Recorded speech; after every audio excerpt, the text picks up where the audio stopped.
Hello एमर्स, एक बार पुनः हम लोग आ गए हैं अपने लेक्चर एंड टॉपिक को आगे बढ़ाने के लिए। तो जैसा कि आप सभी लोग जानते हैं, हम लोग पढ़ रहे हैं रिलेशन एंड फंक्शन यानी संबंध एवं फलन। और इसमें हम लोगों ने बहुत सारी बातें कर ली थी, बेसिक ऑफ रिलेशन समझ लिया था और उसी सिलसिले को हम आगे बढ़ाएंगे और आज देखेंगे इन टॉपिक्स को। ठीक है, तो चलिए स्टार्ट करते हैं। सबसे पहले हमारे पास है इन्वर्स रिलेशन। क्या होता है इन्वर्स रिलेशन? तो मेनली इन्वर्स रिलेशन का मतलब होगा r पे पावर -1। अब r पे पावर -1 का मतलब क्या होता है? इसका मतलब ये होता है कि मान लो ए का जो रिलेशन बी से है, ठीक है ना, ए का रिलेशन बी से है तो बी का भी रिलेशन क्या हो, ए से हो। ऐसे समझ सकते हो, जैसे मैं यहाँ पे दिखाऊं कि मान लो ए के पास एलिमेंट है ए बी सी डी, ठीक है ना, और बी के पास है, मान लेता हूँ कि ई एफ जी एच, ऐसा है। अब जैसा कि मुझे पता है रिलेशन का मतलब क्या होता है, सर एक कार्टेशियन प्रोडक्ट होता है, लेकिन उसके अंदर हम क्या डाल दें, अगर कुछ प्रॉपर्टी ऐड कर दे, कुछ कंडीशन ऐड कर दे, तब जो मतलब हमें सेट नज़र आता है, दैट इज द रिलेशन। तो मेनली मान लो ए का ई के साथ रिलेशन है, तो वैसे ई का भी ए के साथ सेम रिलेशन है। समझ पा रहे हैं? तो इसका मतलब क्या है, इसका मतलब ऐसे समझ सकते हो, इसका मतलब मान लो कि तुमने कोई कंडीशन यहाँ पे रखा है ना, उस कंडीशन के बिहाफ पे ए बी के साथ रिलेशन बना रहा है ना, ए बी के साथ रिलेशन बना रहा है, तो सेम कंडीशन पे बी ए के साथ भी वही रिलेशन बना सकता है। ठीक है ना, सेम कंडीशन पे ये वाला सेट ए बन सकता है और ये सेट बी बन जाएगा। मतलब जो पहले सेट ए है, सेट बी के साथ जो कंडीशन पे काम कर रहा है, उसी सेम कंडीशन पे अगर मैं इसको बदल दूं, समझ में आ रहा है, यानी सेट बी को सेट ए मान लूं और सेट ए को सेट बी मान लूं, तो भी हमको रिलेशन नजर आए, तो इसे हम क्या बोलेंगे, इसे हम बोलते हैं इनवर्स रिलेशन। ठीक है ना, उल्टा रिलेशन है। समझ में आ रहा है ना, यानी एक रिलेशन तो कंडीशंस मतलब सॉरी ए का बी के साथ रिलेशन है ही, लेकिन अगर मैं उल्टा कर दूं, समझ में आ रहा है, मतलब ए टू बी मुझे रिलेशन पता है ना, मान लेता हूं कि ए टू बी मुझे पता है कि रिलेशन है, तो फिर बी टू ए भी वही रिलेशन है, तो उस केस में हम क्या बोल देंगे, इनवर्स रिलेशन है। समझ में आ रहा है ना? तो ये कंडीशन होती है इनवर्स रिलेशन की, बहुत ही सीधी और सादी कहानी होती है इनवर्स रिलेशन की। अब आगे देखेंगे, आगे देखिए, अभी आप थ्योरी समझेंगे, अभी आपको मैं इस पर क्या क्वेश्चन बता दूंगा तो अपने आप समझ में आ जाएगा। बस ये आप पे ध्यान देना, इनवर्स का मतलब उल्टा रिलेशन होगा। आइडेंटिटी रिलेशन का मतलब क्या होता है, खुद का खुद से रिलेशन। ठीक है ना, आइडेंटिटी मतलब खुद का खुद से रिलेशन। मान लो ये सेट ए के एलिमेंट्स है, सेट ए के एलिमेंट्स पहले लिख देता हूँ मैं, यहाँ पे सेट ए है, यहाँ पे सेट बी है, ठीक है ना, तो सेट ए के अंदर है ए बी सी डी और यहाँ पे 1 2 3 4, ठीक है ना। तो नहीं सर, इसमें कंडीशन ये होती है ना कि सेट ए का ए से होना चाहिए, यानी यहाँ पे भी क्या होना चाहिए, ए ही होना चाहिए। आइडेंटिटी का मतलब यही समझा रहा हूँ मैं कि देखो यहाँ पे सेट ए है तो यहाँ पे सेट बी नहीं होगा, सेट ए ही होगा, सेट ए ही होगा, और ए का मतलब एलिमेंट भी वही होंगे, ए बी सी डी। ठीक है, अब देखो इसमें रिलेशन बनेगा कैसे, तो इसमें कंडीशन यही होती है कि खुद का खुद से होना चाहिए, यानी ए से ही रिलेशन बनाएगा, बी से रिलेशन दिखाएगा, सी से रिलेशन दिखाएगा और डी से रिलेशन दिखाएगा। मतलब क्या है, तो मतलब ये है कि दोनों सेट आपस में क्या करेंगे, सेम टू सेम एलिमेंट से कनेक्ट होंगे। दोनों सेट के एलिमेंट जो सेम वाले होंगे वही कनेक्ट होंगे, इसके इतर नहीं होना चाहिए। यानी अगर मैं देखूं यहाँ पे तो क्या बना, ए कमा ए, बी कमा बी, सी कमा सी और डी कमा डी, यही बना ना। इसके अलावा कोई एग्जिस्ट ही नहीं कर सकता, है ना, खुद का खुद से ही रिलेशन होना चाहिए। तो ऐसा जो हमको रिलेशन दिखा रहा है जिसमें सिर्फ और सिर्फ एलिमेंट खुद से रिलेटेड है, तो ऐसे कोई हम लोग क्या बोलते हैं, आइडेंटिटी रिलेशन बोलते हैं।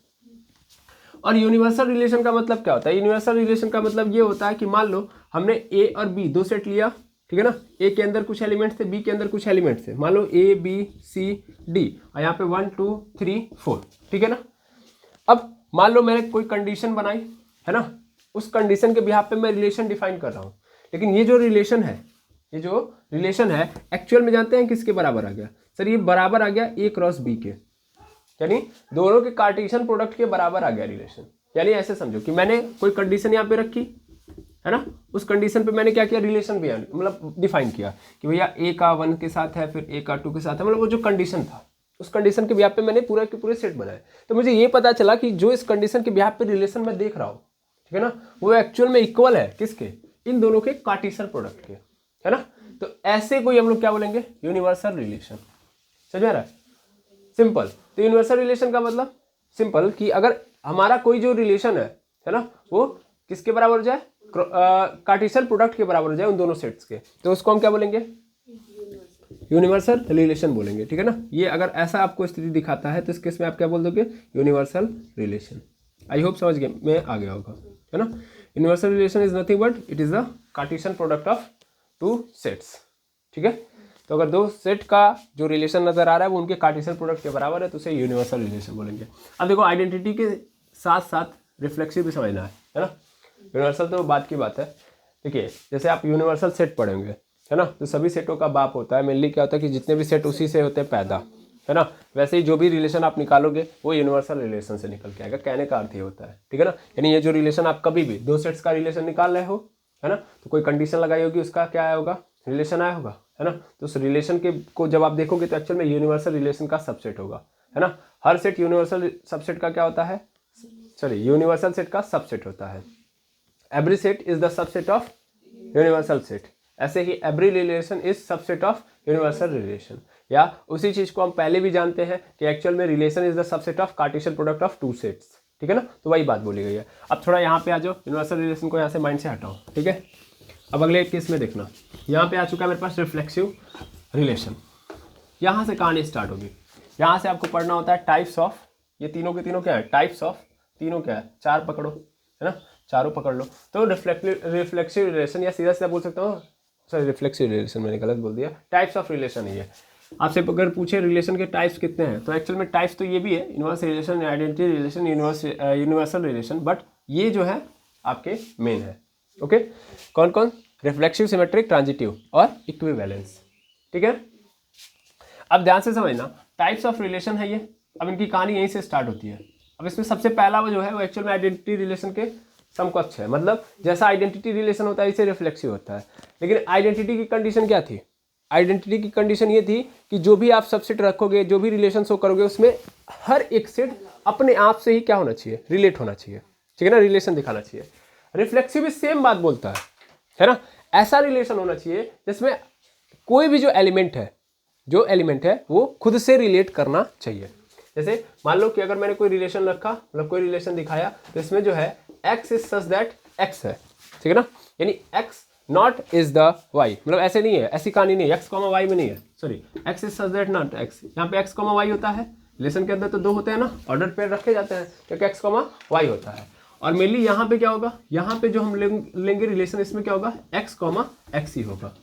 समझ पा रहे हैं, तो x कॉमा x होना चाहिए। ऐसे समझ लो कि एलिमेंट्स क्या होने चाहिए, सेम।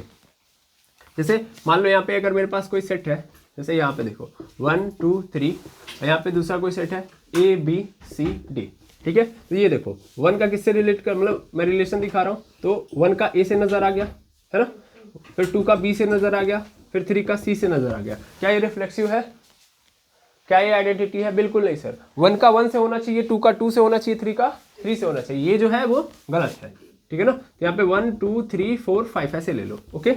अब मेरे लिए ध्यान से देखना, इसका मतलब यहाँ से होगा कि 1 का 1 से होना चाहिए है, फिर 2 का 2 से होना चाहिए, फिर 3 का 3 से होना चाहिए, 4 का 4, तो 4 तो है नहीं मेरे पास, है ना। तो मेरे लिए जो एलिमेंट थे एक है, वो सब के सब खुद से रिलेट हो गए। अच्छा, अगर मैं इतने पे छोड़ दूं तो ये तो किसकी बात हो गई, सारी आइडेंटिटी की जैसे हो गई, है ना। लेकिन यहाँ पे रिफ्लेक्सिव भी हो गया ये, तो आइडेंटिटी और मतलब ध्यान से समझिए, तो आइडेंटिटी रिफ्लेक्सिव होगा कि नहीं होगा, यानी आइडेंटिटी रिलेशन एक्चुअल में रिफ्लेक्सिव रिलेशन ही होता है। बट रिफ्लेक्सिव रिलेशन में इतना थोड़ा सा क्या है, थोड़ा सा डिफरेंस है। रिफ्लेक्सिव रिलेशन आइडेंटिटी रिलेशन नहीं हो सकता, लेकिन आइडेंटिटी रिलेशन रिफ्लेक्सिव रिलेशन हो सकता है। कारण समझो, कारण ये है कि अगर मैं इतने पे छोड़ दूं तो खेल खत्म, तब तो ये आइडेंटिटी भी है और रिफ्लेक्सिव भी है। लेकिन जैसा कि मुझे बताया गया था कि खुद का खुद से होना चाहिए, रिफ्लेक्सिव ने बोला कि खुद का खुद से कर लो, उसके बाद अगर तुम्हारा मन कर रहा है किसी और से भी कनेक्ट होने का, तुम कनेक्ट हो सकते हो। यानी 1 1 से कनेक्ट हो गया, ठीक है, लेकिन अब अगर 1 2 से कनेक्ट होना चाहे तो वो हो सकता है, रिफ्लेक्सिव ने इजाजत दी है, ठीक है। 1 अगर चाहे फिर 3 से कनेक्ट होना, तो 1 3 से भी कनेक्ट हो सकता है ना। अब 1 जिससे मन करे कनेक्ट हो जाए, 2 जिससे मन करे कनेक्ट हो जाए, 3 जिससे मन करे कनेक्ट हो जाए। पहला शर्त यही था कि उसको खुद से कनेक्ट होना था। अगर खुद के मतलब सेट के जितने भी एलिमेंट है वो खुद से कनेक्ट हो गए, ओके, तो उसके बाद वो किसी से भी रिलेशन बनाए, वो रिफ्लेक्सिव रिलेशन का पार्ट माना जाएगा। लेकिन ये आइडेंटिटी रिलेशन नहीं होगा। आइडेंटिटी रिलेशन साफ साफ बोला कि नहीं, जितने भी ऑर्डर पेयर होंगे वो सब के सब खुद से रिलेशन दिखाने चाहिए। अब इस चीज़ को अगर हम क्या बोलते हैं, वर्बल तरीके से समझें या प्रैक्टिकली समझा जाए, तो मेनली यहाँ पे क्या है कि जैसे ऐसे समझो, आइडेंटिटी रिलेशन का मतलब क्या होता है, आइडेंटिटी मतलब पहचान। तो हमारी पहचान हमसे है ना, तो हमारा जो संबंध है हमसे जो होना चाहिए, ये कहने का मतलब है। अगर 4 लोग हैं तो चारों लोगों का एक जो रिलेशन है वो खुद से होगा, ठीक है ना। तो आइडेंटिटी रिलेशन का मतलब खुद से क्या रिलेशन है, that is the identity relation. Reflexive कहता है कि खुद से क्या रिलेशन, ये तो बताओ ही बताओ, इसके साथ अगर किसी और से भी रिलेशन तो वो भी बताओ। और जाहिर सी बात है कि अगर हम मनुष्य हैं तो हमारा खुद से तो रिलेशन है, ये है, इसके साथ साथ दूसरों से भी है। तो रिफ्लेक्सिव रिलेशन यही relation, relation is nothing but it is a practical life का जो संबंध होता है ना, रिलेशन होता है, वही है। समझ पा रहे ना। तो रिफ्लेक्सिव देखो क्या बोल रहा है कि अब हर व्यक्ति का अपना खुद से रिलेशन होगा ही होगा, लेकिन उसका दूसरों से भी रिलेशन होगा, है ना। तो खुद का पहले डिफाइन कर दो कि खुद का है रिलेशन खुद से, उसके बाद दूसरे से कनेक्ट कर लो भाई, कोई दिक्कत नहीं है। लेकिन आइडेंटिटी कहता नहीं, केवल बतानी है आपको खुद की। ये थोड़ा सा क्या है, माइनर सा डिफरेंस है, और इसी से आप कंफ्यूज हो जाओगे। तो आइडेंटिटी मतलब केवल खुद से, और रिफ्लेक्सिव मतलब खुद से भी हो और दूसरे से भी। सिमेट्रिक का मतलब क्या है, सिमेट्रिक रिलेशन को फटाफट समझेंगे। सिमेट्रिक रिलेशन का मतलब क्या होता है, सिमेट्रिक रिलेशन का मतलब क्या होता है कि सिमेट्रिक रिलेशन मतलब मान लो कि ए कॉमा बी है, ठीक है ना, ए कॉमा बी रिलेशन दिखा रहा है यार से, है ना, ए और बी आपस में रिलेटेड है, ठीक है ना। तो अगर ए और बी आपस में रिलेटेड है तो ये देखना, ये किसके कंडीशन में बता रहा हूँ, यहाँ पे कंडीशन लिख दे रहा हूँ मैं, कंडीशन है, इसी को याद रखना जरूरी है। इसमें कंडीशन क्या थी कि जो रिलेशन होना चाहिए R is x comma x, x comma x related to R, ये कंडीशन थी।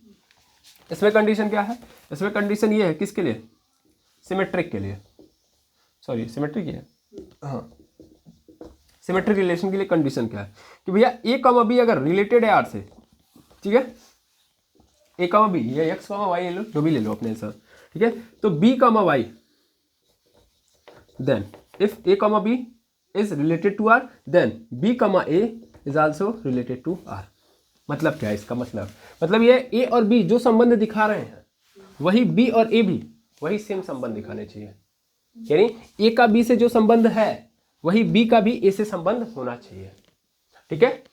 मैंने इसका प्रैक्टिकल एग्जांपल दिया था, अगेन समझ लो। जैसे मान लो दो व्यक्ति हैं, ठीक है ना, दोनों भाई हैं, ये ए और बी, ए जो है बी का भाई है, तो ए और बी का रिलेशन क्लियर हो गया sir, A is the brother of B, है ना, ब्रदर ऑफ बी।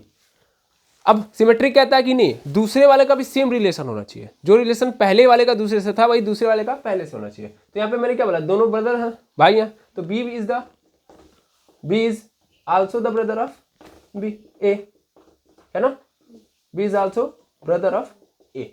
तो अगर ऐसा रिलेशन दिखा रहा हूं मैं तो that is the symmetric relation, simple.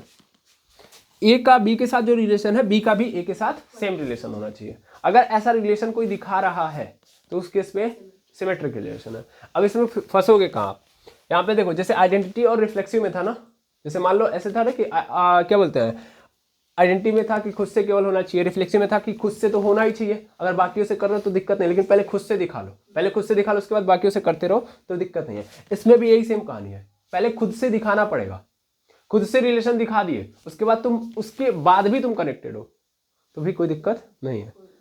समझ पा रहे हो, मेरी बात ध्यान से पकड़ लेना, नहीं तो फिर दिक्कत है। मान लो सेट ए के अंदर 3 एलिमेंट है, अब 1 ने 1 के साथ रिलेशन दिखाया तो 1 को इसके साथ भी रिलेशन दिखाना पड़ेगा। अब थोड़ा बड़े अच्छे ढंग से समझो तो देखो, आइडेंटिटी रिलेशन रिफ्लेक्सिव तो है, लेकिन इसके साथ साथ मतलब आइडेंटिटी रिफ्लेक्सिव है, आइडेंटिटी रिलेशन रिफ्लेक्सिव है, इसके साथ साथ सिमेट्रिक भी है। देखो 1 का 1 से रिलेशन है ना, तो 1 का 1 से जो रिलेशन है 1 का भी उसी से रिलेशन है। अब 2 को हम एक बार रिपीट तो नहीं कर सकते, मतलब 2 बार रिपीट नहीं कर सकते, सेम टर्मिनोलॉजी को हम 2 बार नहीं रिपीट करते, एक ही बार लिखते हैं। 2 का 2 से रिलेशन है तो 2 का फिर अगेन 2 से रिलेशन है, मतलब 2 का 2 से जो रिलेशन है, 3 का 3 से जो रिलेशन है ना, तो आइडेंटिटी रिलेशन सिमेट्रिक भी हो गया। समझ में आया, सिमेट्रिक कंफर्म हो गया होगा, ठीक है। अब आता है ट्रांजिटिव, जो कि सबसे ज्यादा माथापच्ची करता है। ट्रांजिटिव क्या होता है, ट्रांजिटिव की कंडीशन मेरे साथ लिखते जाएंगे। देखिए मैं, ये चैप्टर क्या है ना कि थ्योरेटिकल है, तो मैं ज़्यादा इसमें थ्योरी पे काम करूंगा, है ना, क्वेश्चन लगाऊंगा तो क्वेश्चन की तरह ही बिहेव कराऊंगा, इसमें ऐसी बात नहीं है, क्वेश्चन लगाने का अलग तरीका होता है। इसकी कंडीशन देखिएगा, इसमें क्या होगा कि if A comma B related to R, मतलब ए और बी, मतलब ए ने बी से कोई संबंध दिखाया, फिर बी ने सी से रिलेशन दिखाया, ठीक है ना, तो उस केस में ध्यान से समझना, यानी ए का बी से जो संबंध है फिर बी का सी से वही संबंध है, तो उस केस में ए और सी भी सेम रिलेशन दिखाने चाहिए। समझ पा रहे हैं, इफ देन शुड बी होना चाहिए, ठीक है ना। मैं तो कह रहा हूँ मस्ट बी, शुड बी नहीं, मस्ट बी, ठीक है ना, होना ही पड़ेगा, ठीक है। मेरी बात समझ पा रहे हैं। मैंने बोला कि अगर ए और बी आर से रिलेटेड है, मतलब ए ने बोला कि मैं तुम्हारा भाई हूँ, मतलब ए और बी दिखा रहा है कि ए कह रहा है कि मैं बी का भाई हूँ, बी कह रहा है मैं सी का भाई हूँ, तो उस केस में ए और सी को भाई होना पड़ेगा, है कि नहीं है। और ये प्रैक्टिकली देखा जाए तो यही तो होता ही है, यही कंडीशन तो होती है। अगर ए बी का भाई है, बी सी का भाई है, तो ए और सी भी भाई होंगे, है ना। ए बी का चाचा है, बी सी का चाचा है, तो ए का चाचा सी होगा। हाँ, ए बी का चाचा है, बी का चाचा सी है, ए बी का चाचा है, बी सी का चाचा, नहीं ऐसे है, ए बी का चाचा है और बी सी का चाचा है, तो ए का चाचा सी होगा, सॉरी ए का चाचा सी लगेगा। कंफर्म करो। ए जो है अंकल है, uncle of B, B is uncle of C, ध्यान देना, ठीक है। तो क्या ए जो होगा, A is also uncle of A, possible है, सॉरी अंकल ऑफ सी, क्या पॉसिबल है। ए बी का चाचा है और बी सी का चाचा है, तो अगर मान लो ए बी का चाचा है और बी सी का चाचा है, तो इसका मतलब इस सी का क्या लगेगा, बाबा लगेगा ना, है ना, ग्रैंडफादर लगेगा। तो ये रिलेशन पॉसिबल नहीं है। तो ऐसे सेम समझ के मत मान लीजिएगा कि ये क्या है, ट्रांजिटिव है। कंडीशंस को पढ़िए, समझिए, तब काम करिएगा, ओके। ये चैप्टर थ्योरेटिकल है और समझ पे विकसित है, मतलब समझ पे डिपेंड करता है, आप समझ कितना अच्छे तरीके से कर सकते हैं, आपकी समझ कितनी अच्छी है ना। इस चैप्टर में ज़्यादा आपको फंसाने वाला कुछ है नहीं, बेसिक थ्योरी है, और थ्योरी के ऊपर आप कितना पकड़ बना सकते हैं, कितना समझ विकसित कर सकते हैं, उसी पे खेल चलता है। बस ये आपको याद रखना है कि देखो यहाँ पे कुछ भी दे सकता है, आगे जाके देखोगे आप लाइंस दे देगा आपके सामने, है ना। दो रेल की पटरियाँ आपके में क्वेश्चन आया हो कि रेल की पटरियाँ हैं, पैरेलल है, तो वहाँ पे आपको दिखाना पड़ेगा कि वो ट्रांजिटिव है कि रिफ्लेक्सिव है, सिमेट्रिक है। तो बहुत मज़ेदार चैप्टर है, लेकिन उनके लिए है जो इस थ्योरी को पकड़ पाए, इसके कॉन्सेप्ट को पकड़ पाए। जो नहीं पकड़ पाए उनके लिए मतलब ये क्या है, फालतू है, बहुत बकवास चैप्टर है ना। पहला चैप्टर बकवास चैप्टर साबित कर दिया जाएगा, लेकिन तब जब आप पकड़ नहीं बना पाओगे, पकड़ बना लोगे तो काम आसान हो जाएगा। बस ऐसे समझ लो कि संबंधों के बारे में पढ़ रहे हैं, है ना। एक चैप्टर आता है रीजनिंग के अंदर ब्लड रिलेशन, तो ऐसे ही बस खेल खेलो, ब्लड रिलेशन इसको मान के चलो, है ना। बस इसमें मज़ेदार तरीके से आप समझोगे। तो वही कह रहा है कि अगर ए बी से जो रिश्ता बना रहा है, फिर बी सी से जो रिश्ता बना रहा है, तो उस केस में ए को भी सी से वही रिश्ता बनाना पड़ेगा। और अगर ऐसी स्थिति दिख रही तब ट्रांजिटिव है, नहीं बना रहा है, जैसे यहाँ पे नहीं बना रहा है तो ट्रांजिटिव नहीं है, उसने कोई जबरदस्ती नहीं रखा है। भाई वाले केस में तो हो जा रहा है कि ए बी का भाई है तो बी सी का भी भाई होगा, नहीं ए बी का भाई है और बी सी का भाई है तो ए और सी भी भाई हो गए, तो ट्रांजिटिव रिलेशन है ये। लेकिन अगर नहीं ऐसा हो पा रहा है कि भाई भाई भाई वाला में, तो फिर नहीं है, तो ट्रांजिटिव क्लियर है ना। अब कंडीशन ये है, ये तो फर्स्ट कंडीशन है कि अगर ऐसा हुआ तो, लेकिन इसके सेकेंड कंडीशन ये है कि अगर नहीं हुआ तब if A comma B related to R but B comma C is not belong, related मतलब या बिलोंग्स टू इसको बोलते हैं, not belongs to R, then जाहिर सी बात है सी कॉमा ए या A comma C not belongs to R, also not belongs to R. Clear है कि नहीं है, नीचे दिख रहा है। मिल्ली में जो समझा रहा हूँ समझ पा रहे हैं। सेकेंड मार्कर कहाँ गया, चलिए वही दीजिए, देखिए ध्यान से। मिल्ली क्या कि अगर मान लीजिए ए बी से रिलेटेड है लेकिन बी सी से वो रिलेशन नहीं दिखा रहा है, तो जाहिर सी बात है ए सी से रिलेशन नहीं दिखाएगा, मतलब ए और बी भाई है, ठीक है, नहीं ए बी का भाई है लेकिन बी सी का भाई नहीं है, तो जाहिर सी बात है कि ए और सी भी भाई नहीं होंगे, ठीक है ना। तो ऐसे केस में भी ट्रांजिटिव रिलेशन माना जाएगा, ऐसा रिलेशन भी क्या होगा, ट्रांजिटिव रिलेशन माना जाएगा। आई होप आप ट्रांजिटिव रिलेशन समझ गए होंगे, है ना। और इक्विवेलेंस रिलेशन का मतलब क्या होगा, ध्यान से समझिएगा। इक्विवेलेंस रिलेशन का मतलब ऐसा रिलेशन जो रिफ्लेक्सिव हो, जो सिमेट्रिक हो और जो ट्रांजिटिव हो, तीनों हो, तो उसको हम क्या बोल देंगे, इक्विवेलेंट रिलेशन। यानी अगर वो क्या हो, रिफ्लेक्सिव हो, सिमेट्रिक हो एंड ट्रांजिटिव हो, तीनों के तीनों अगर है, वो उसके अंदर तीनों की प्रॉपर्टी है, तो उस केस में उसको हम क्या बोल देंगे, इक्विवेलेंस रिलेशन। क्या बात समझ में आ गई है ना। अब जरूरत है इस पे बेस्ड कुछ क्वेश्चन करने की, है ना। जब हम क्वेश्चन करेंगे तभी फीलिंग्स जनरेट होंगी। तो पहले हम इस पर क्वेश्चन कर लेते हैं, फिर कहानी को आगे बढ़ाते हैं। इतना आप खुद से पहले नोट डाउन करेंगे। चलो अब ध्यान से देखते हैं। पहला हमारे पास सेट है, इस सेट के अंदर हमको ये क्वेश्चन है, सेट नहीं है, मेरे लिए हमारे पास एक क्वेश्चन है। इस क्वेश्चन में हमसे बोल रहा है कि आपको आर इनवर्स फाइंड आउट करना है। ओके, इसका आर इनवर्स बताना है। आर इनवर्स मतलब समझ रहे हैं ना, what is the means of are inverse, कि इसका इनवर्स फंक्शन क्या होगा, इनवर्स रिलेशन क्या होगा। पहले तो मुझे इसका रिलेशन पता होना चाहिए। इसने बोला कि ए और बी के बीच में जो रिलेशन है वो इस कंडीशन के भी आता है कि y = x-3, इस तरीके से रिलेशन होना चाहिए। तो पहले रिलेशन बनाओ, मतलब यहाँ पे जो भी आप y रखोगे वो x-3 के बराबर होना चाहिए। ठीक है, अब मान लो y कौन होता है, x कौन होता है, पता है सबको। सर x जो होता है e का एलिमेंट होता है और y जो होता है b का एलिमेंट होता है, ये तो पता है। नहीं पता है तो भी समझ लो कि सेट ए के जो एलिमेंट होते हैं, है ना, यहाँ पे आप लिख सकते हो, यहाँ पे आप लिख सकते हो, यहाँ पे जो रिलेशन मैं लूंगा वो कैसा होगा सर, x, y के फॉर्म में होगा। ठीक है, और सच दैट यहाँ पे लिखोगे कि जो y = क्या होगा, x-3 and x belongs to a and y belongs to b। ठीक है ना, ये पूरा लिखोगे, समझ में आ रहा ना। ये फॉर्मेट है, इसको पकड़ना कि भैया रिलेशन में हम किसको पहले लिखेंगे किसको आगे, ये लिख दो और किस तरीके से होना चाहिए ये लिख दो। उसके बाद फिर लिख दो कि x और y जो है वो कहाँ से आए हैं। 3 चीजें लिखनी होती है। कैसे लिखोगे, मतलब किस रूप में, किसको आगे लिखोगे किसको बाद में लिखोगे, फिर इन दोनों के बीच में किस कंडीशन, मतलब कंडीशन क्या है, कैसे लिखोगे, कंडीशन क्या है, और ये कहाँ से आए हैं। कैसे लिखोगे, कंडीशन क्या है, कहाँ से आया है। ओके, बस ये बात ध्यान में रखना। अब उसको मैं यहाँ पे सॉल्व करता हूँ। मेरे लिए अगर उस बिहाफ पे हम काम करें, उस बिहाफ पे, तो y = मेरा क्या है, x-3 है। मेरे लिए अगर मैं देखूँ तो y मतलब मान लो y मतलब इस b का कोई एलिमेंट लेता हूँ, 8 ले लिया। ठीक है ना, तो x मैं कितना यहाँ पे कितना रखूँ कि 8 आ जाए। तो सर x यहाँ पे अगर मैं 11 रख देता हूँ, है ना, तो x मैंने 11 रख दिया, तो 11 में 3 8 आ जाएगा कि नहीं आ जाएगा। यानी पहला रिलेशन तो ये बन गया क्या, 11,8, क्योंकि मुझे x पहले रखना है y बाद में, तो 11,8 बन गया।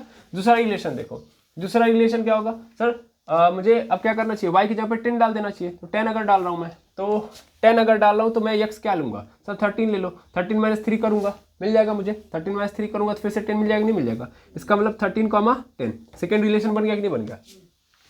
अगर मैं y = 12 ले रहा हूँ तो x की वैल्यू में क्या ले सकता हूँ, क्या x की वैल्यू में कुछ ले सकता हूँ, नहीं सर। यहाँ पे x की वैल्यू में कुछ भी लूंगा तो मेरा 12 आने वाला नहीं है, आएगा x, यही है ना, x में कुछ भी रख लूँ यहाँ पे 12 तो आने वाला है नहीं, है ना। तो इस केस में मेरे पास 2 ही रिलेशन बने, उस कंडीशन के ब्याह पे 2 रिलेशन बने, है ना। अब इनवर्स रिलेशन का मतलब क्या होगा, इसका उल्टा, इसका क्या हो जाएगा, उल्टा।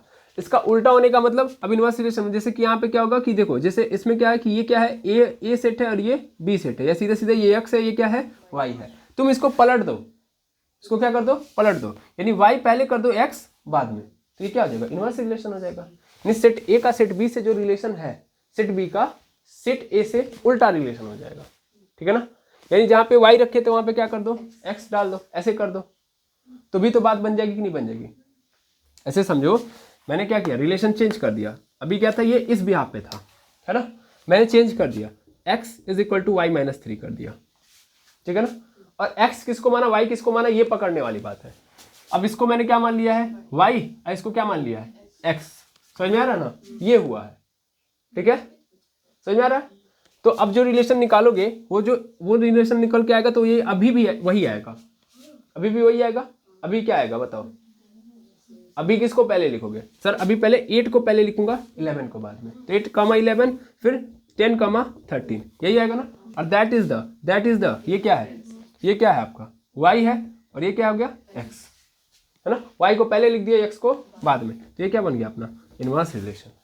ठीक है, क्या यहाँ पे चेंज करके लिख सकते हो, R inverse S belongs to, मतलब इसमें क्या, मतलब इसमें जो रिलेशन होगा x, y नहीं, y पहले होगा x बाद में। ठीक है ना, और टर्मिनोलॉजी क्या होगी, x = y-3, और उसके बाद क्या हो जाएगा, x जो होगा बिलोंग करेगा किससे, b से, और y जो होगा बिलोंग करेगा a से। बस यही हो गया, पलट के आ गया रिलेशन 1। या सिंपली भी कर सकते हो, इसको इधर कर दो, इसको इधर, मिल गया इनवर्स रिलेशन, खत्म। इनवर्स रिलेशन निकालने में कोई दिक्कत नहीं, ऐसे करना होगा। ठीक है, अब आगे देखो, सेकेंड क्वेश्चन, इसको यहाँ से मैं मिटा रहा हूँ, सेकेंड क्वेश्चन पे आता है। सेकेंड क्वेश्चन में हमारे पास कोई सेट दिया है, और इस सेट के थ्रू हमको कह रहा है कि रिफ्लेक्शन रिलेशन कितने होंगे, इसके नंबर ऑफ रिफ्लेक्सिव रिलेशन कितने होंगे, उसको हमको बता दो। मतलब टोटल कितने दिखा सकता है ये, ठीक है।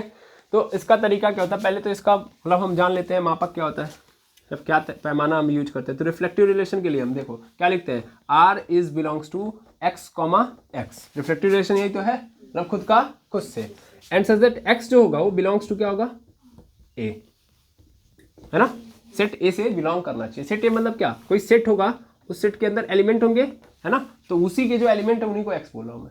और खुद से खुद का खुद से ही होना चाहिए, दूसरा सेट आएगा नहीं इसमें, पहले ही बता दिया था। दूसरा सेट भी यहाँ पे एग्जिस्ट नहीं करता, केवल और केवल सिंगल सेट होना चाहिए, समझ में आ रहा ना। तो ये कंडीशन है, जब भी आप रिफ्लेक्सिव क्या लिखोगे, रिफ्लेक्सिव रिलेशन, तो हर बार आपको क्या पुट करना पड़ेगा, ये, ठीक है ना। और रिफ्लेक्सिव रिलेशन के नंबर्स अगर आप देखोगे, नंबर ऑफ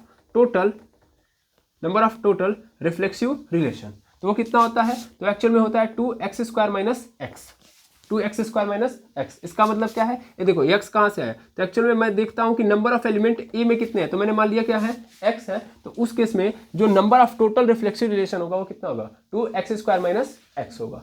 इस चीज को आप नोट करके लिख लेंगे, ठीक है ना, इंपॉर्टेंट है ये। लिखते कैसे हैं, और number of total reflexive relation कितना आएगा, ये आएगा, ठीक है। अब मैं अगर देखूँ तो इसमें कितने हैं, मतलब मैं NA निकालू, number of element in set ए, तो कितना मिलेगा मुझे, 1 2 3 4, 4 मतलब x की वैल्यू मेरी क्या हो गई 4, यानी x बराबर क्या हो गया 4। तो number of total reflexive relation is equal to कितना होगा सर, 2 पे पावर 4 का स्क्वायर माइनस 4, होगा कि नहीं होगा। 4 का स्क्वायर कितना हो गया 16, 16 में से 4 चला जाएगा, क्या आ जाएगा 2 पे पावर 12। इतने सारे रिफ्लेक्सिव रिलेशन हमको देखने के लिए मिलेंगे, ठीक है, सही में आ रहा। अब अब आप क्या कहोगे, रिफ्लेक्सिव रिलेशन मतलब इतने कैसे मिल सकते हैं, खुद का खुद से ही होता है। तो यही मैं समझाता है, खुद का खुद से तो होगा ही होगा, इसके अलावा भी रिलेशन वो दिखाएगा, ठीक है ना। खुद का खुद से दिखाएगा, उसके साथ साथ वो रिलेशन दिखाएगा। तो जो खुद का खुद से, मतलब ऐसे तो देख लो ये पॉसिबिलिटी वाला पूरा दिखा रहा है, इतने पॉसिबल होने चाहिए, खुद का खुद से ही होगा, इसके साथ साथ और भी रिलेशन आएंगे, ठीक है ना। तो इतने टोटल आएंगे 2 पे पावर 12, है ना। आइडेंटिटी वाले में तो सीधा होता, जितने होते उतना ही दिखाता।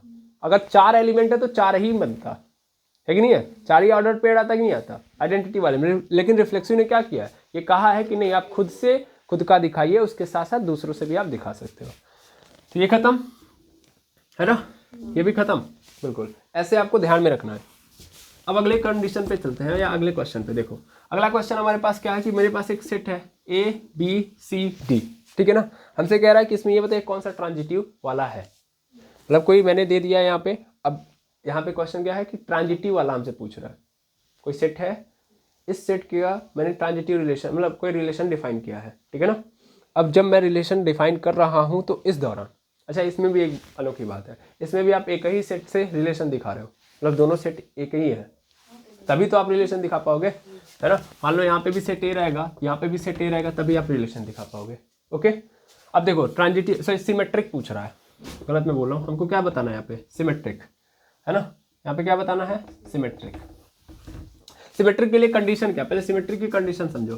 तो R इज बिलोंग्स टू, मतलब जो रिलेशन है वो कैसा होगा सर, x, y, या सीधा सीधा ऐसे समझो, ऐसे जो लिखते हो ना x, y, ये सबसे बेहतर है, x, y related to R, then y,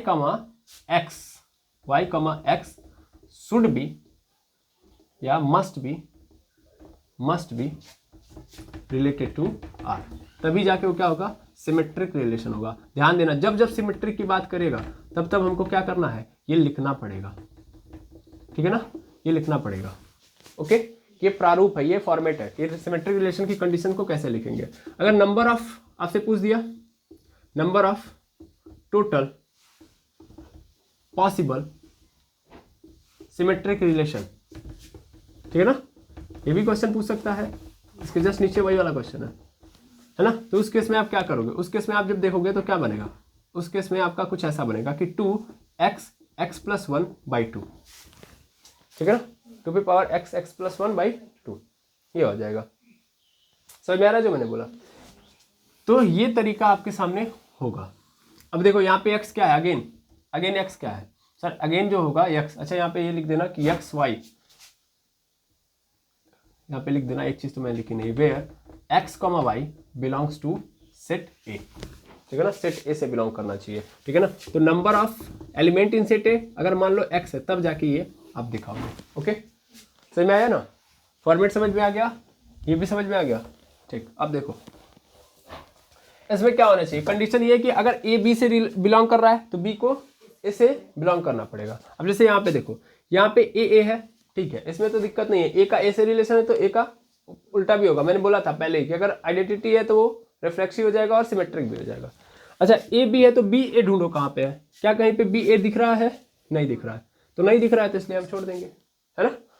फिर ए कमा बी है, फिर बी कमा बी, तो बी कमा ए भी आ गया कि नहीं आ गया, बिल्कुल। ए कमा बी है तो बी कमा ए है, ठीक, मिल गया। अब देखो बी कमा बी है तो ये तो ठीक है, ये भी मान लिया गया, पैमाने के अंदर है हमारे।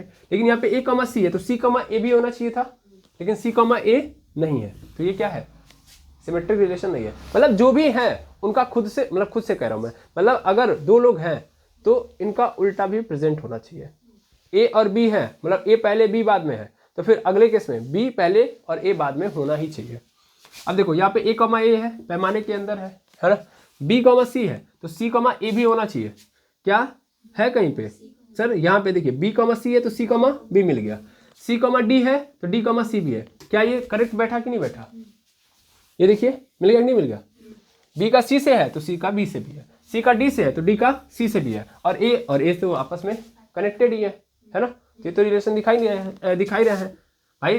क्या कंडीशन थी सिमेट्रिक की, कि भैया ए का बी से जो रिलेशन है बी का भी ए से वही रिलेशन होना चाहिए। वही सेम कहानी, ए का अगर ए से जो रिलेशन है उसका उल्टा भी, मतलब सेम बात वही हो गई ना, तो ये तो बेचारा पैमाने के एकदम अंदर रहेगा, है ना, उसमें कोई दुविधा है नहीं, है ना।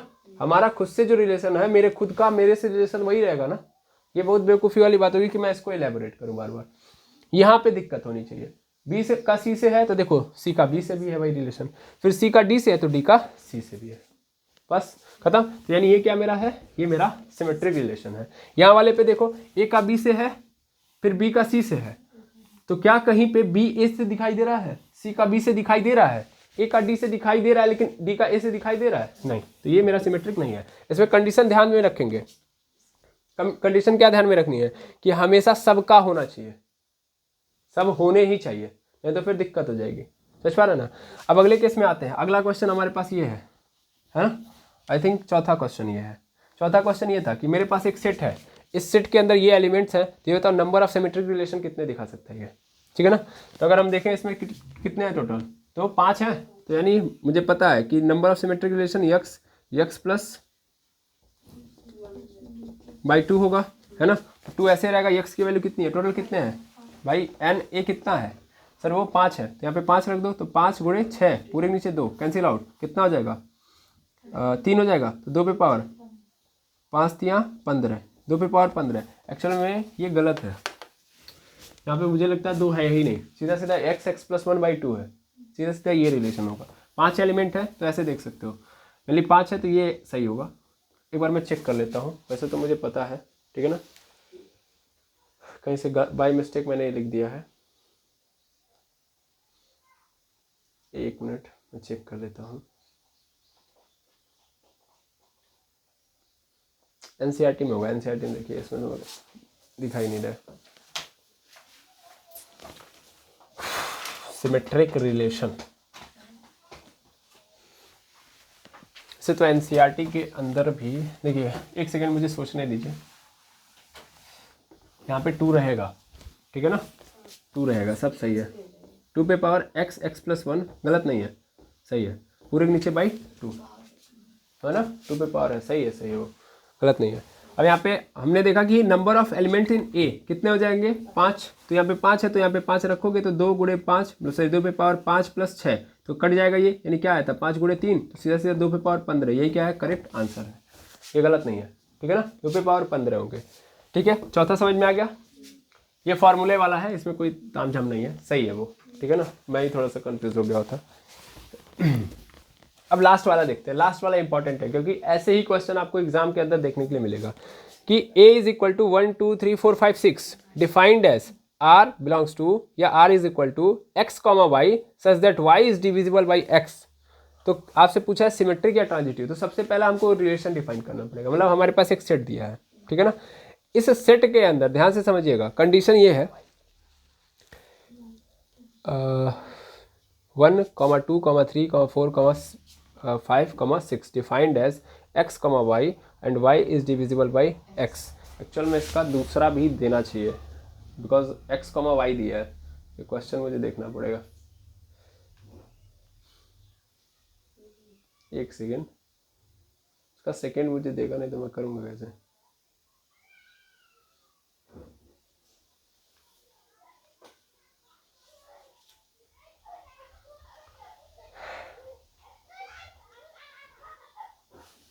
देखिएगा एनसीईआरटी के अंदर तो होना चाहिए।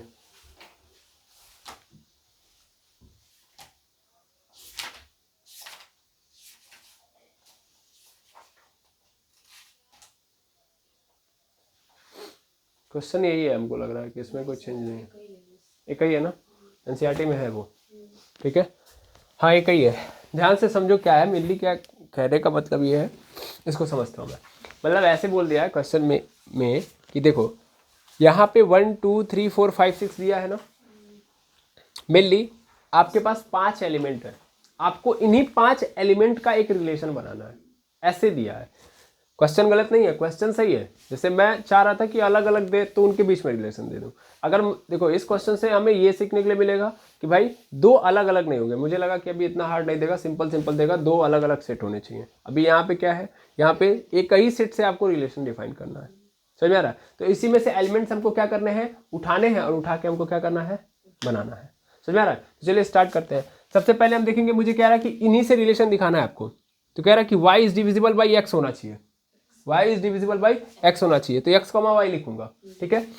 एक बात समझो, मुझे सबसे पहला नंबर तो ये दिखाना है कि सिमेट्रिक होना चाहिए। अब सिमेट्रिक की कंडीशन क्या है, सिमेट्रिक की कंडीशन ये है, कंडीशन यहीं पे कंडीशन लिखना बहुत जरूरी है कि अगर a, b रिलेटेड है r से, तो b, a भी रिलेटेड होना चाहिए r से। कहने का मतलब यही तो होता है, सिमेट्रिक का मतलब यही होता है, यही कंडीशन है।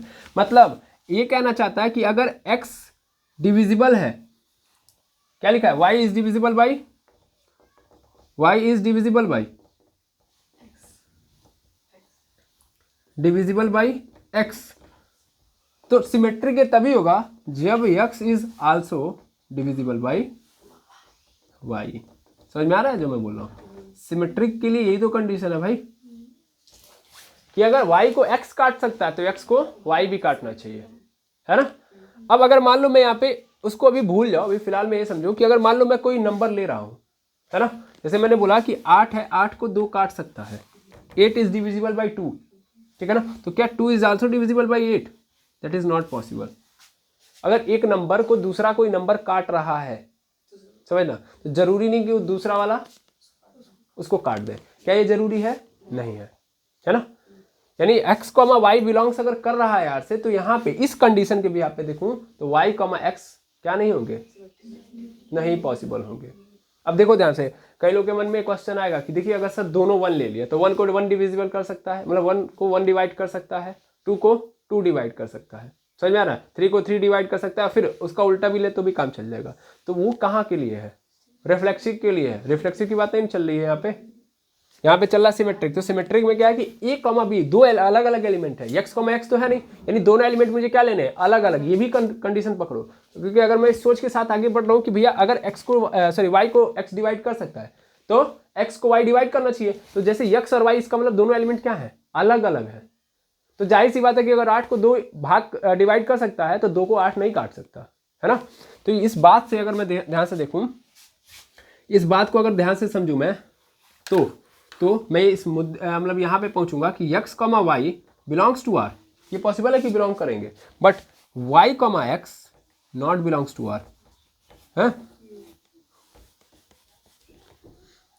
Due to this condition, sorry for this condition, इस कंडीशन के लिए पॉसिबल ही नहीं है ना। तो अगर पॉसिबल नहीं है तो सिमेट्रिक नहीं है, तो ये सिमेट्रिक नहीं है। क्या बात समझ में आई, हाँ या ना। तो R यानी यहाँ पे जो रिलेशन दिया गया वो सिमेट्रिक नहीं है। क्या इसमें कोई दिक्कत नहीं। अब सेकंड नंबर पे पहुँचते हैं, इसको मिटाऊँ मैं, ठीक है। ये सिमेट्रिक की कहानी यहाँ पे आपने खत्म कर दी। अब देखो, अब क्वेश्चन नंबर इसी में पूछा है कि ट्रांजिटिव है कि नहीं है, ठीक है ना। अब देखो यहाँ से आप उठा के एग्जाम्पल में ले सकते हो, ऐसा नहीं है कि इसी में से उठाओ और काम ले सकते हो, यूज कर सकते हो। जैसे यहाँ पे 2,4 है ना, ठीक है ना, 2,4 है, 1,2 है, कुछ भी ले सकते हो आप, इसी में से उठा के आपको रखना है। तो मेरे ट्रांजिटिव का कंडीशन बताइए क्या होगा। ट्रांजिटिव का कंडीशन क्या था? ट्रांजिटिव का कंडीशन ये था कि अगर A, B belongs to R है, A, B belongs to R है, तो B, C नहीं, अगर ये भी देखो A, बिलोंग्स टू R है, फिर ये देखो कि B, C बिलोंग कर रहा है क्या R से। अगर ऐसा है तब A, C को बिलोंग करना पड़ेगा R से, यानी A, C को भी वही रिलेशन दिखाना पड़ेगा। समझ में आ रहा है ना? क्या मेरी बात समझे? इसमें कोई दिक्कत नहीं होनी चाहिए। अब देखो ऐसे सेम कहानी को मैं यहाँ पे लेके आता हूँ, x, y में कन्वर्ट कर लो कि x, y अगर बिलोंग कर रहा है R से, है ना, तो ये देखो कि y, z अपने ओर से मान लो कि कोई z है, कोई दूसरा टर्म है जिससे बिलोंग कर रहा है, ठीक है ना, मतलब y के साथ रिलेशन दिखा रहा है सेम, तो उस केस में x, z को भी रिलेशन दिखाना पड़ेगा, है ना। अब पहले तो देखो x, y जैसे कि मैंने मान लिया कि x और y के बीच में, मतलब ऐसे मैंने ले लिया किसको, 2 और 4 को, ठीक है ना। अब 2 और 4 में क्या होगा कि देखो जैसे 4 जो है y है और 2 क्या है, x है, तो 4 को 2 काट सकता है नहीं काट सकता, है ना। 2,4 है तो इसमें 2 क्या है, x है, कहाँ पे, अच्छा ये है मेरा, यहीं पे तो है, ठीक है। तो यहाँ पे 2,4 है ना, तो मेरे लिए ध्यान से देखो, यहाँ पे 2,4 है तो इसका मतलब 2 4 को डिवाइड कर सकता है, 2 इज द x और 4 इज द y, मान लिया मैंने, तो 2 ने 4 को डिवाइड कर दिया। अब ये मैंने इसको क्या मान लिया, इसको मैंने मान लिया y, इसको मान लिया x, ठीक है ना। इसलिए क्या बोला कि अगर 2 4 को काट सकता है और 4 किसी और को भी काट सकता है, समझना ध्यान से, तो 2 उसको भी काट सकता है, ऐसे समझो, 2 4 को काट सकता है तो 4 अगर किसी और को काट सकता है, 2 4 को काट ले रहा है और 4 किसी और को काट ले रहा है, तो इसका मतलब 2 उसको भी काट लेगा, यही कंडीशन बोला था ना। इस सेट के भी यहाँ पे देखो, अगर मैं देखूं तो यहाँ पे 2 ने 4 को तो काट दिया, लेकिन 4 ने क्या 6 को काटा, तो पहले तो सेकंड वाला ही रिलेशन नहीं बन रहा है, तो अगर सेकंड वाला ही नहीं बना तो थर्ड वाला बनेगा नहीं, तो भी क्या हो जाएगा, ये ट्रांजिटिव हो जाएगा। देखो यही तो बेहतर चीज है ट्रांजिटिव होने की। ये पहले बोलता है कि पहले चेक करो, मैं यहाँ पे देख रहा हूं कि 4 इज डिविजिबल बाई 2, है ना, यानी हमें ये दिख रहा है कि x, y belongs to R है, लेकिन दूसरा ही नहीं बिलोंग्स टू R है, 4 से कटने वाला कोई है इसमें number, but there is no element which is divisible by 4, दैट मीन्स y, z रिलेटेड ही नहीं है R से। तो अगर नहीं है तो x, z भी रिलेटेड नहीं होगा R से, तो भी क्या हो जाएगा, ट्रांजिटिव होगा। तो ये जो रिलेशन दिया गया है इसको आप लिख सकते हो कि नहीं लिख सकते हो, इससे आपको समझ में आ गया होगा, है ना, कि भैया ये क्या है, ये आपका सिमेट्रिक भी नहीं है लेकिन ट्रांजिटिव है, सिमेट्रिक नहीं है ट्रांजिटिव है, फील आ रहा होगा। अभी इसको प्रॉपर तरीके से भी किया जाएगा, है ना, अभी तो समझने की बात।